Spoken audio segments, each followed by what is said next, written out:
ब्रह्मण्यसहस्रनामस्तोत्रम्। ऋषय ऊचुः सर्वशास्त्रार्थतत्त्वज्ञ सर्वलोकोपकारक वयं चातिथयः प्राप्ता आतिथेयोऽसि सुव्रत।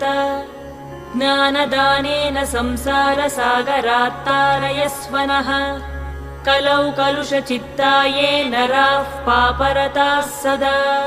केन स्तोत्रेण मुच्यन्ते सर्वपातकबन्धनैः इष्टसिद्धिकरम् पुण्यम् दुःखदारिद्र्यनाशनम्।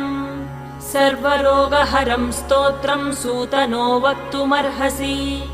श्रीसूत उवाच शृणुध्वं ऋषयः सर्वे नैमिषारण्यवासिनः तत्त्वज्ञानतपोनिष्ठाः सर्वशास्त्रविशारदाः।